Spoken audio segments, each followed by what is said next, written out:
First time buyer mistakes part 2. Hi, I'm Manda, the mortgage coach, and today I'm going to be talking to you about first time buyer mistakes. It really is worth watching because this could really help you.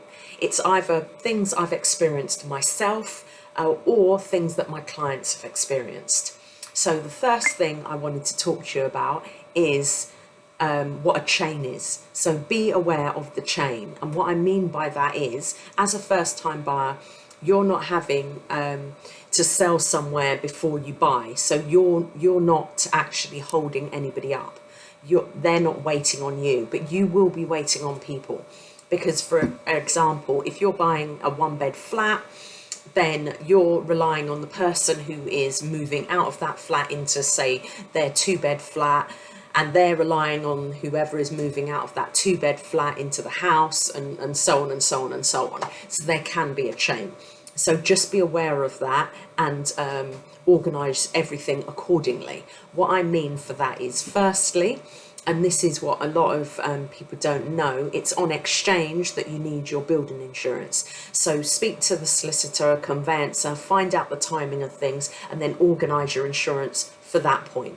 Also find out, when you're going to exchange for the insurance, and then obviously when you're going to complete, so you know when you're moving in. Now, if you are renting, I would give myself an extra month. So I would either speak to the estate agent who I rent from, or whoever you rent from, and explain that your property should be completing, say in July.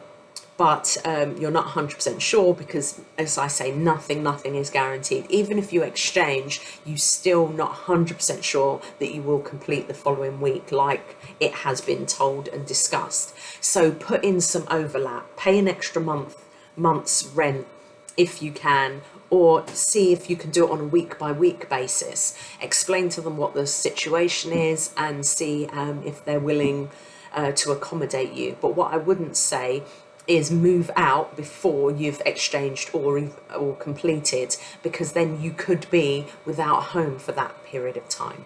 I mean, if you can move in with parents or friends or whatever, then that's great, do that. If you can't, then just rent your property a little bit after your completion date in order to make sure that you're not caught short.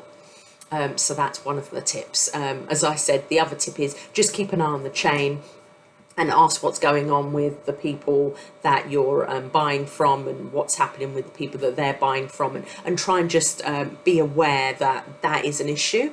A lot of first-time buyers, because they are free from a chain, they are mortgage free, they are chain free, they really don't think about the timing of things and don't understand why it's taken so long. So that is something. The other thing is, be aware of all the costs. Now, when you speak to your mortgage broker, find out whether they charge a fee, whether there's a fee with the actual mortgage, with the product, how much the monthly is, and all that kind of thing.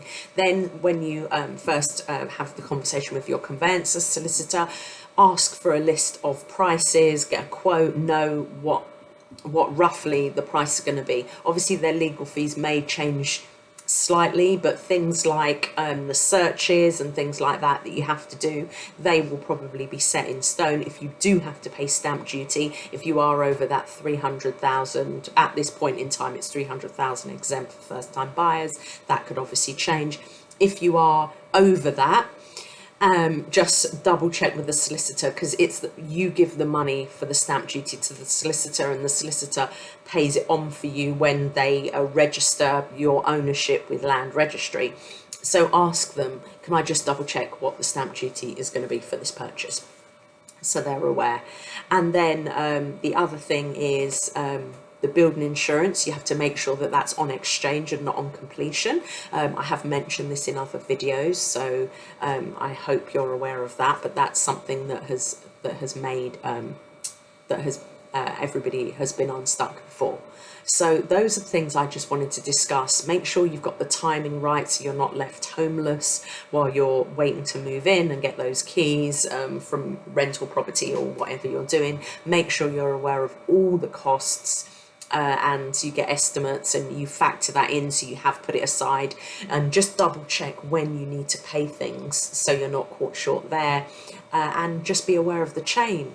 And if you understand the chain, and it's really useful if you can have a good relationship with the estate agent, a good relationship with the person that you're buying from, so you can ask them questions and sort of say, how's it going, so you can gauge it. Because sometimes for you to go to your solicitor and your solicitor to go to their solicitor and then their solicitor to ask them, it can take a while, and sometimes there can be things lost in translation.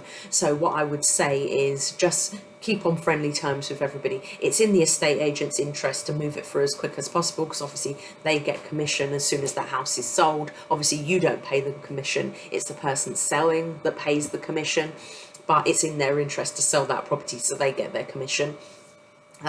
Obviously if you've gone round and viewed a few times, then it's definitely worth, staying in touch with the person that you're selling from, that you're buying from, the seller, and then that way you can sort of see what's going on and how's things going with their sale.